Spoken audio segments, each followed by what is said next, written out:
નમસ્કાર સાથી મિત્રો, એક્ઝામ સાથી ચેનલમાં આપ સૌનું હાર્દિક સ્વાગત છે। મદદનીશ કેળવણી નિરીક્ષક એપ્ટિટ્યૂડ ટેસ્ટ એટલે કે AEI-ATની જે વર્ગ 3ની ભરતી છે, પ્રાથમિક શાળાઓના શિક્ષકો આ પરીક્ષા આપી શકે છે। તો આ ભરતીનું જાહેરનામું આવી ગયું છે। હવે આપણે આ વિડીયોમાં આ ભરતીના ફોર્મ ક્યારે ભરાઈ રહ્યા છે, પરીક્ષાની તારીખ કઈ છે, પરીક્ષાનો અભ્યાસક્રમ શું છે, કેટલી ફી છે, કેટલી વય મર્યાદા છે, તમામ વાતો આપણે વિડીયોમાં કરી રહ્યા છીએ। તો વિડીયો અચૂક જોઈ લો। તો આ જે પોસ્ટ છે એનું નામ છે મદદનીશ કેળવણી નિરીક્ષક એપ્ટિટ્યૂડ ટેસ્ટ, બરાબર, ટૂંકમાં બીટકેની તરીકે ઓળખાય છે। AIની પોસ્ટ છે। હવે જે આ ભરતી છે એ પરીક્ષાનું આયોજન રાજ્ય પરીક્ષા બોર્ડ કરી રહ્યું છે। તો આ જે પરીક્ષા છે એ કુલ જગ્યાઓ 204 જગ્યાઓ આવી છે। કેટલી આવી છે? 204 જગ્યાઓ છે। તે ઉપરાંત દિવ્યાંગ ઉમેદવારો માટે એક જગ્યા દરેક જિલ્લામાં મૂકવી એવી જોગવાઈ છે। તે ઉપરાંત રોસ્ટર રજિસ્ટર પ્રમાણે જે કેટેગરી વાઇઝ જગ્યાઓ છે એ દરેક જિલ્લામાં ફાળવણી થશે। તો એ પ્રમાણેનું આ ભરતી આવી છે। હવે જે આ કસોટી છે એ નક્કી કરેલા જિલ્લાઓમાં જિલ્લા શિક્ષણ અધિકારીના સંચાલન હેઠળ લેવામાં આવશે। એનો મતલબ એ છે કે પરીક્ષાનું કેન્દ્ર આ વખતે તમે થોડું તમારે નજીક રહેશે। તો આ જે પરીક્ષા છે એનું ફોર્મ ભરવાની જે તારીખ છે એ 15મી જાન્યુઆરી 2026થી 27મી જાન્યુઆરી 2026 છે। તે ઉપરાંત ફી સ્વીકારવા માટે એક દિવસ વધારે એટલે કે 28મી જાન્યુઆરી 2026 છે। આમ તમે 27મી જાન્યુઆરી 2026 સુધી એટલે કે કુલ 13 દિવસ તમારી પાસે ફોર્મ ભરવા માટે છે।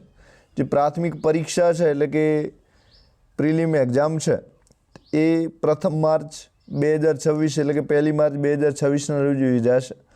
હવે આનું રિઝલ્ટ છે માર્ચ એન્ડમાં આવી જશે અને મુખ્ય પરીક્ષાની જે સંભવિત તારીખ છે એપ્રિલ મે અથવા એપ્રિલ મહિનામાં અથવા તો મે મહિનામાં, જે પ્રમાણે રાજ્ય પરીક્ષા બોર્ડને જોગવાઈ થશે, અનુકૂળતા હશે એ પ્રમાણે એપ્રિલ અથવા મે મહિનામાં યોજાઈ શકે છે। તો આ જે પરીક્ષા છે એના માટે તમારી પાસે માત્ર ને માત્ર પ્રિલિમ પરીક્ષા આડા 40થી 45 દિવસ છે। સાથે જે મુખ્ય પરીક્ષા છે એના માટે તમારી પાસે માર્ચ અને એપ્રિલ એમ 2 મહિના વધારાના છે, એટલે કે કુલ 3.5 મહિના જેવા તમારી પાસે છે।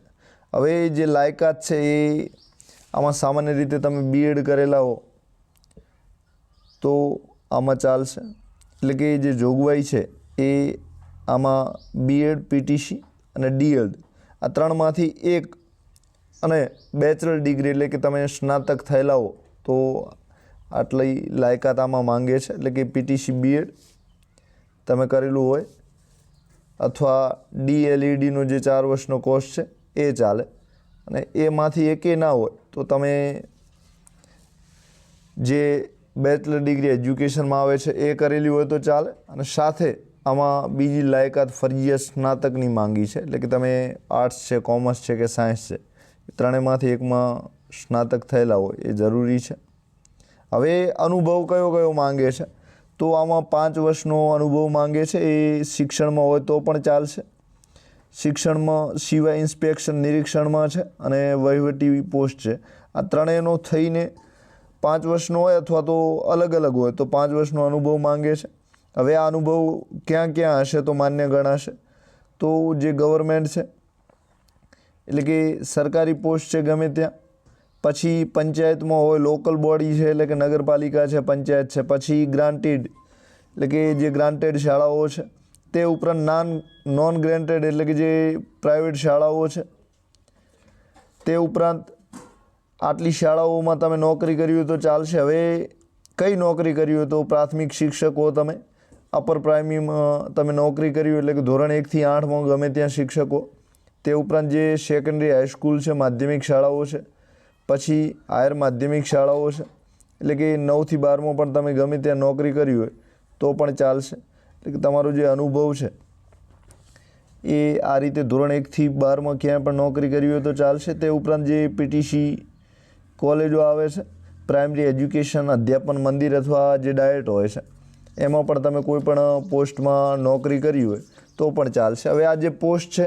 એ વિદ્યા સહાયક વર્ગ 3 અથવા જે શિક્ષક આવે છે એના રેન્કથી નીચેનો ના હોવો જોઈએ। તો આ રીતે તમારી જે પોસ્ટ છે એ પ્રાથમિક શિક્ષક સમકક્ષ હોવી જોઈએ, આ એની જોગવાઈ છે, એટલે કે વર્ગ 3ની પોસ્ટ ચાલશે.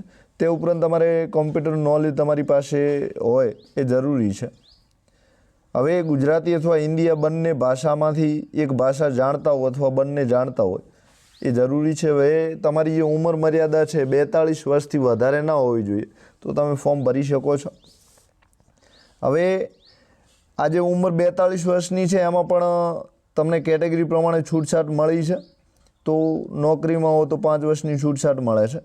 તે ઉપરાંત જે બીજી છૂટછાટ છે ઓબીસી છે, એસસી છે, એસટી છે, એ ઉમેદવારોને પણ જે દરરોજ જે ઉંમરની છૂટ મર્યાદા લાગુ પડતી હોય છે એ પણ આમાં લાગુ પડશે.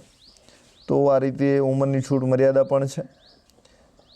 સાથે આ પરીક્ષા છે એમાં કુલ 2 તબક્કામાં પરીક્ષા લેવામાં આવશે, એટલે કે પ્રથમ પ્રિલિમ પરીક્ષા હશે ને પછી મુખ્ય પરીક્ષા હશે. તો જે પ્રિલિમ પરીક્ષા છે એની આપણે વાત કરીએ તો પ્રિલિમ પરીક્ષા ઓબ્જેક્ટિવ ટાઈપની હશે, એટલે કે બધા જ વિકલ્પો હશે. અને એ મેઇન્સ પરીક્ષામાં તમે લખી શકો એના માટે આ પ્રિલિમ પરીક્ષા લેવામાં આવે છે. હવે જે મેઇન્સ પરીક્ષા છે એમાં 2 પ્રકારની પરીક્ષાઓ છે, એટલે એક લેખિત પરીક્ષા છે અને બીજી વિકલ્પો આધારિત છે. એટલે કે મેઇન્સમાં તમારે લેખિત અને વિકલ્પો એમ બંને પ્રકારે લખવું પડશે. જ્યારે પ્રિલિમ પરીક્ષા છે એ માત્ર ને માત્ર તમારું સ્ક્રીનિંગ ટેસ્ટ છે, એટલે કે તમે મુખ્ય પરીક્ષા લખી શકો એના માટે પ્રિલિમ પરીક્ષા યોજાઈ રહી છે, બીજો એનો કોઈ મતલબ નથી. હવે આ પ્રિલિમ પરીક્ષામાં જે પરીક્ષાર્થીઓ આપે છે એમાંથી 7 ગણા ઉમેદવારો, એટલે કે 204 જગ્યાઓ છે, તો 1428 જેવા ઉમેદવારો પાસ કરવામાં આવશે. એટલે કે મુખ્ય પરીક્ષા કેટલા ઉમેદવારો લખશે તો કે 1428 ઉમેદવારો લખશે. તો મુખ્ય પરીક્ષા જે છે એ આટલા ઉમેદવારો લખી શકશે. હવે જે પ્રાથમિક પરીક્ષા છે એના સ્વરૂપની આપણે વાત કરીએ તો કુલ 2 વિભાગમાં લેવામાં આવશે અને એના 200 ગુણ હશે. સાથે પ્રથમ વિભાગ છે એમાં 50 ગુણના 50 પ્રશ્નો આવશે અને જે બીજો વિભાગ છે એમાં 150 પ્રશ્નો અને 150 ગુણ રહેશે. એટલે કે કુલ એક પેપર નીકળશે, એમાં 2 વિભાગ હશે, વિભાગ 1ના 50 ગુણ, વિભાગ 2ના 150 ગુણ. આમ કુલ જે પ્રિલિમ પરીક્ષાનું પેપર છે 200 ગુણનું નીકળશે. કેટલા ગુણનું હશે? હવે આ 200 ગુણનું પ્રશ્નપત્ર એક જ પેપર સળંગ રહેશે. એમાં 120 મિનિટ એટલે કે 2 કલાકનો સમય તમારે 200 પ્રશ્નો માટે રહેશે. હવે આ કસોટી છે બધી જ વિકલ્પ આધારિત છે, સળંગ પેપર રહેશે. દરેક પ્રશ્નોમાં 4 વિકલ્પો આપેલા હશે. સાચો વિકલ્પ તમારે પસંદ કરવાનો છે. જો ખોટો વિકલ્પ તમે પસંદ કરો છો તો તમારા -0.25 ગુણ થશે. તો આ પણ તમારે ખાસ ધ્યાનમાં રાખવાનું છે. હવે પ્રાથમિક કસોટી જે છે માત્ર સ્ક્રીનિંગ ટેસ્ટ છે, એટલે કે એના ગુણ ક્યાંય ધ્યાનમાં લેવામાં આવશે નહીં, એ માત્ર મુખ્ય પરીક્ષા તમે લખી શકો એના માટે છે. હવે મુખ્ય પરીક્ષા કેવી છે એની આપણે વાત કરી લઈએ. તો ઠરાવની જોગવાઈ મુજબ દરેક કેટેગરી વાઇઝ 7 ગણા ઉમેદવાર છે એ મુખ્ય પરીક્ષા લખી શકશે. હવે મુખ્ય કસોટીના કુલ 2 પેપર છે. એમાં જે પ્રથમ પેપર છે વર્ણનાત્મક પ્રકારનું છે, એટલે કે લેખિત પ્રશ્નો આવશે. તો મોટા 5-10 ગુણના આવા પ્રશ્નો આવશે. હવે એ 100 ગુણના પેપરમાં તમને 3 કલાકનો સમય 180 મિનિટ રહેશે. હવે પેપર 2 છે એમાં વિવિધ હેતુલક્ષી 100 પ્રશ્નો રહેશે અને એના 100 ગુણ છે. અને એ જે 100 વિકલ્પો છે એના દરેક વિકલ્પનો 1 ગુણ, એટલે કે કુલ 100 ગુણ થાય છે. એના માટે તમારી પાસે 1 કલાકનો સમય એટલે કે 60 મિનિટ રહેશે. તો મુખ્ય પરીક્ષા આ રીતે કુલ 200 ગુણ છે, તમારી પાસે 4 કલાકનો સમય રહેશે. હવે દરેક વિકલ્પો છે એ 4 વિકલ્પો હશે, એટલે કે કેટલા હશે? 4. એમાંથી સાચાનો તમને 1 ગુણ મળશે અને જો ખોટો જવાબ તમારો પડે છે તો 0.25 ગુણ મળશે. એટલે કે આ જે કસોટી છે મુખ્ય પરીક્ષા એમાં એક જે 100 ગુણનું પેપર વિકલ્પો આધારિત છે એમાં માઇનસ સિસ્ટમ લાગુ પડે છે. લઘુત્તમ લાયકી ધોરણ એટલે કે તમે જો જનરલ કેટેગરીમાં આવો છો તો તમારે 40% ગુણ પ્રિલિમ પરીક્ષા હોય કે મુખ્ય પરીક્ષા હોય એમાં ફરજિયાત લાવવાના છે. અને તમે જનરલ કેટેગરી સિવાયના ઉમેદવાર છો, એટલે કે એસસી છો, એસટી છો, ઓબીસી છો, ઈડબ્લ્યુએસ છો અથવા દિવ્યાંગ ઉમેદવારો છે તો તમારે 35% ગુણ લાવવાના રહેશે. તો 40% ગુણ પ્રમાણે જનરલમાં હો તો 80 ગુણ લાવવાના છે. જનરલ કેટેગરીમાં નથી અને તે સિવાયની કેટેગરી છે તો 35% એટલે કે 70 ગુણ લાવવાના છે. તો આ રીતે તમારે ગુણ લાવવાના છે. હવે આ ગુણની છે એવી કોઈ સ્પષ્ટ જોગવાઈ નથી, તો એનો મતલબ એ છે કે બંને પેપરમાં થઈને આટલા ગુણ લાવશો તો પણ ચાલશે. હવે જે 200 ગુણનું પેપર છે, 120 મિનિટ છે, તો એમાં સિલેબસ કેવો એની આપણે વાત કરી લઈએ. તો જે પ્રથમ પાર્ટ 1 છે 50 ગુણનો, તો એ 50 પ્રશ્નો 50 ગુણ છે, એટલે કે દરેક પ્રશ્નોને 1 ગુણ છે. તો એમાં ગુજરાતની ભૂગોળ પૂછાશે, એમાં ભૌતિક ભૂગોળ છે એટલે કે જમીન છે, જમીનના પ્રકારો છે ને આ બધું આવશે. પછી આર્થિક ભૂગોળ પૂછાશે. આર્થિક ભૂગોળમાં જે આર્થિક ભૂગોળ આવે છે એટલે કે કુદરતી સંસાધનોમાંથી કમાણી કઈ રીતે થાય એનું. પછી સોશિયલ સામાજિક ભૂગોળ પૂછાશે, એટલે કે સમાજને લગતી જે ભૂગોળ છે. પછી નેચરલ રિસોર્સિસ એટલે કે કુદરતી સંસાધનો જે છે, જમીન છે, ખનિજો છે, પછી ખનિજ તેલ છે, આ બધું આવશે ને. પોપ્યુલેશનના ઇસ્યુ તો વસ્તીની લગતા જે મુદ્દાઓ છે એ પૂછાશે. હવે ગુજરાતનો ઇતિહાસ પૂછાશે, તો ગુજરાતના ઇતિહાસ સિવાય જે આર્ટ એન્ડ કલ્ચર છે એટલે કે કલા અને સંસ્કૃતિ આવશે. પછી સ્કલ્પચર છે એટલે કે સ્થાપત્યો આવશે ને લિટરેચર એટલે કે સાહિત્ય આવશે.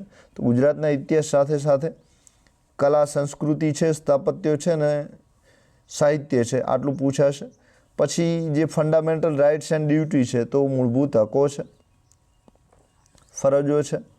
પછી DPSP છે એટલે કે રાજ્યના કલ્યાણકારી સિદ્ધાંતો, રાજ્ય નીતિના જે છે એ પણ પૂછાશે. તો આટલો અભ્યાસક્રમ છે, તમે જોઈ શકો છો. હવે આ ઉપરાંત જે ભૂગોળ, ઇતિહાસ, બંધારણ, એના સિવાય નીતિ આયોગ જે બન્યું છે 2015માં, તો એના વિશે પણ પ્રશ્નો આવશે. નીતિ આયોગ ઉપરાંત જે જનરલ મેન્ટલ એબિલિટી ટેસ્ટ છે એટલે કે સામાન્ય બૌદ્ધિક શક્તિના પ્રશ્નો પણ આવશે, એટલે કે તાર્કિક ગણિત અને ગણિત પણ આમાં આવશે. હવે જનરલ સાયન્સ છે એટલે કે સામાન્ય વિજ્ઞાન છે, એન્વાયરમેન્ટ પર્યાવરણ છે. પછી ICT છે એટલે કે માહિતી અને સંચાર માટેની જે તકનીકી છે એના પ્રશ્નો પણ આમાં આવશે. અને છેલ્લે કરંટ અફેર આવશે. એટલે કે કુલ 8 ટોપિક આમાં પૂછવાના છે. તો આ જે પ્રથમ વિભાગ છે એમાં 8 ટોપિક છે, 50 ગુણ છે. તો એનો મતલબ એ છે કે દરેકમાંથી 6-7 ગુણનું પૂછાશે. દરેક ટોપિકમાંથી કેટલું? 6-7 ગુણનું. હવે જે પ્રાથમિક કસોટીનું પ્રશ્નપત્રનો ભાગ 1 છે એનો અભ્યાસક્રમ ધોરણ 12 સમકક્ષ રહેશે. એટલે કે હાયર સેકન્ડરી ધોરણ 12 છે ત્યાંથી પ્રશ્નો નીકળશે મોટા ભાગના. અને કઠિનતા મૂલ્ય છે તો ધોરણ 12માંથી પ્રશ્નો કેવા કાઢશે? તો જે રીતે કોલેજના ટફ પેપર આવે છે એવા પ્રશ્નો કાઢશે. તો આ રીતે પ્રથમ વિભાગ 50 ગુણનો છે. હવે આપણે બીજા વિભાગની વાત કરીએ તો એમાં કાયદા છે મોટા ભાગના. તો કેવા કેવા કાયદા છે એની વાત કરી લઈએ. તો 150 ગુણના છે, 150 પ્રશ્નો છે. તો ગુજરાત પ્રાઇમરી એજ્યુકેશન એક્ટ 1947નો છે, એટલે કે પ્રાથમિક શિક્ષણ માટેનો જે 1947નો કાયદો છે એ પૂછાશે. સાથે ગુજરાતને જે ફ્રેમવર્ક સંરચના છે ગુજરાતને ધ્યાનમાં રાખીને આ કાયદો પૂછાશે. હવે બીજો જે કાયદો 2009માં રાઇટ ટુ એજ્યુકેશનનો મફત અને ફરજિયાત શિક્ષણનું બન્યો છે એ કાયદો પણ આમાં પૂછાશે. પછી સાહિત્યનું સાક્ષરતાનું મહત્ત્વ છે અને જે સતત નિરંતર શિક્ષણનો પ્રોગ્રામ આવ્યો હતો એ પણ આમાં પૂછાશે. પછી એજ્યુકેશન પોલિસી જે 2020માં આવી છે એના પ્રશ્નો પણ આમાં નીકળવાના છે. એટલે કે એજ્યુકેશન પોલિસી 2020 પૂછાશે.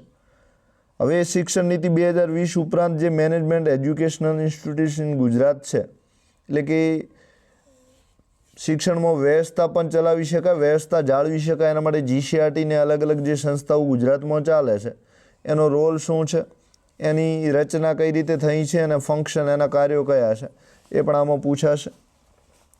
હવે અલગ અલગ રાજ્ય સરકાર અને કેન્દ્ર સરકારની જે સ્કીમો, યોજનાઓ છે એ પણ જે પ્રાથમિક શિક્ષણ સાથે સંકળાયેલી છે એ બધી પણ આમાં પૂછાવાની છે. પછી ગુજરાત એજ્યુકેશનની જે સંસ્થાઓ છે એની એ સંસ્થાઓમાં નોકરીઓ સારી રીતે નોકરી કરી શકે એના માટે એક ટ્રિબ્યુનલ છે, એટલે કે કોઈ પણ ઇસ્યુ થાય તો એમાં ફરિયાદ કરી શકાય છે. તો ટ્રિબ્યુનલ એક્ટ 2006નો જે બન્યો છે એ પણ પૂછાશે. ગુજરાત સિવિલ સર્વિસ રજાના નિયમો જે છે એટલે કે મુલકી સેવાના રજાના નિયમો છે 2002ના એ પણ આમાં પૂછાવાના છે. હવે મુલકી સેવાના જે રજાના નિયમો છે એ ઉપરાંત પેન્શનના નિયમો 2002નો કાયદો છે એ પણ પૂછાશે. હવે એ ઉપરાંત જે જીપીએફ પેન્શન માટે આવે છે ને એક નવું યુપીઆઈ સિસ્ટમ નીકળી છે, એટલે કે યુનિફાઈડ પેન્શન માટેની જે સ્કીમ યુપીએસ ચાલે છે એ પણ આમાં પૂછાશે. તો આ જે પેન્શનની જીપીએફ છે, યુપીએફ છે, આ પેન્શનની જે પણ યોજનાઓ ચાલે છે એ પણ પૂછાશે. હવે શિક્ષણને લગતી જે બંધારણીય જોગવાઈઓ બંધારણમાં આપેલી છે એ પણ આમાં પૂછશે. પછી જે વર્તમાન પ્રવાહો છે શિક્ષણને લગતા એ પૂછાશે. પછી 13મો પોઈન્ટ છે રાઇટ ટુ ઇન્ફોર્મેશન એક્ટ, એટલે કે માહિતીનો અધિકાર 2005નો જે કાયદો છે એ પૂછાશે. તે ઉપરાંત જે એજ્યુકેશનલ સાયકોલોજી એટલે કે શૈક્ષણિક મનોવિજ્ઞાન છે એ ચોપડીઓ પીટીસી અને બીએડમાં આવે છે, એમાંથી પણ આમાં પૂછાશે. હવે આટલો અભ્યાસક્રમ છે તો દરેક પ્રશ્નોનો 1 ગુણ રહેશે, સાથે આમાં માઇનસ પણ ગુણ છે. તો આ રીતે જે પ્રિલિમ પરીક્ષા છે એ કુલ 200 ગુણનું છે. આમાં 14 ટોપિક છે અને 150 ગુણ છે. તો એનો મતલબ એ છે કે 10-11 ગુણનું દરેક ટોપિકમાંથી પૂછાશે. કેટલું પૂછાશે? હવે મુખ્ય પરીક્ષાની વાત કરીએ તો ટોટલ 4 કલાક છે, 2 કલાકનો સમય છે. કોઈ જ ચોપડીઓ તમારી જોડે રાખવામાં આવશે નહીં, એટલે કે ચોપડીઓ વગર તમારી રીતે તમારે જવાબ લખવાના છે. હવે જે મુખ્ય પરીક્ષા છે એમાં પ્રથમ પેપર 3 કલાકનું છે અને 100 ગુણનું છે, અને ડિસ્ક્રિપ્ટિવ છે એટલે કે વર્ણનાત્મક પેપર છે, લેખિત પરીક્ષા છે. તો એમાંથી ગુજરાતી 30 ગુણનું આવશે, અંગ્રેજી જે છે એ પણ 30 ગુણનું આવશે. પછી જે સોશિયલ સાયન્સ સામાજિક વિજ્ઞાન 10 ગુણ, પછી વિજ્ઞાન ટેકનોલોજીના 10 ગુણ છે, મેથ્સ સાયન્સ એટલે કે ગણિત છે, ગણિત એકલું એના 10 ગુણ છે. એ ઉપરાંત પર્યાવરણ છે એના 5 ગુણ છે, અને જે હિન્દી અને સંસ્કૃત ભાષા છે એના પણ 5 ગુણ છે. તો આ રીતે કુલ 7 ટોપિક છે અને 100 ગુણ છે, અને બધા જ વિસ્તૃત પ્રશ્નો આવશે, એટલે કે મોટા પ્રશ્નો આવશે. તો એ 5 ગુણના હોઈ શકે છે, 10 ગુણના હોઈ શકે છે, 3 ગુણના પણ હોઈ શકે છે. તો આ રીતના પ્રશ્નો પૂછાશે. તો એમાં ગુજરાતી અંગ્રેજી ઉપર ખૂબ ભાર આપ્યો છે, એટલે કે 60 ગુણ છે, અને બાકીના 40 ગુણ જે છે એમાં સામાજિક વિજ્ઞાન છે, વિજ્ઞાન ટેકનોલોજી છે, ગણિત છે, ભાષાઓ હિન્દી અને સંસ્કૃત છે, અને પર્યાવરણ છે. તો હવે આ જે છે એ સ્ટાન્ડર્ડ એટલે કે ધોરણ 1 થી 8ની જે ચોપડીઓ છે ગુજરાત ટેક્સ્ટ બુક બોર્ડની, એટલે કે રાજ્ય પુસ્તક મંડળની જે ચોપડીઓ છે ધોરણ 1 થી 8ની, તો એમાંથી 3 થી 7 નંબરના જે ટોપિક છે, એટલે કે ગુજરાતી અને અંગ્રેજી સિવાયનું બધું જે છે, એટલે કે વિજ્ઞાન છે, સામાજિક છે, ગણિત છે, પર્યાવરણ છે, હિન્દી અને સંસ્કૃત છે, એ બધું ધોરણ 1 થી 8ની ચોપડીઓમાંથી પૂછાશે. તો એમાંથી તમારે તૈયારી કરવાની છે. હવે જે બાકીનો ડિટેલ સિલેબસ છે, એટલે કે દરેક પેપર માટે એ હજુ પણ જે શિક્ષણ બોર્ડ છે, એટલે કે રાજ્ય પરીક્ષા બોર્ડ છે એ જાહેર કરશે. એટલે કે હજુ પણ થોડો સુધારો વધારો વિસ્તૃત લખીને આપવામાં આવશે કે ગુજરાતી છે તો એમાં શું પૂછાશે. હવે આપણે તે ઉપરાંત જે પેપર 2 છે એ પણ 100 ગુણનું છે, પણ આ જે પેપર છે એમાં બધા જ વિકલ્પો આવશે. તો 100 ગુણનું પેપર છે, 100 વિકલ્પો આવશે, 0.25 માઇનસ રહેશે. તો આનો સિલેબસની આપણે ચર્ચા કરીએ તો એજ્યુકેશનની પેડાલોજી એટલે કે બાળ મનોવિજ્ઞાન આવશે. પછી હવે જે ઓફિસ પ્રોસિડર છે, એટલે કે જે કાર્યાલય છે ચલાવવા માટેના જે નિયમો છે સચિવાલય સિવાયના, એ નિયમો આમાં પૂછાશે.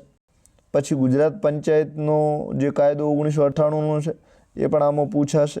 તો એ કાયદો પણ હવે તે ઉપરાંત ગુજરાત પંચાયત જે શિસ્ત અને અપીલ માટેનો 1997નો કાયદો છે એ પણ આમાં પૂછાવાનો છે.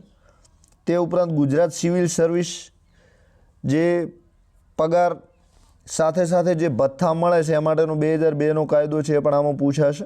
પછી ગુજરાત સિવિલ સર્વિસ એટલે કે મુલકી સેવાના જે પગાર માટેનો 2002નો નિયમ છે એ પણ આમાં પૂછાશે.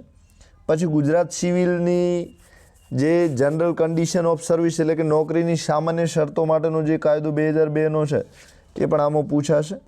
પછી જે Gujarat civil service classification and recruitment general rules એટલે કે સામાન્ય કાયદો જે 1967નો છે એ નિમણૂક આપવા માટેનો એ પણ પૂછાશે.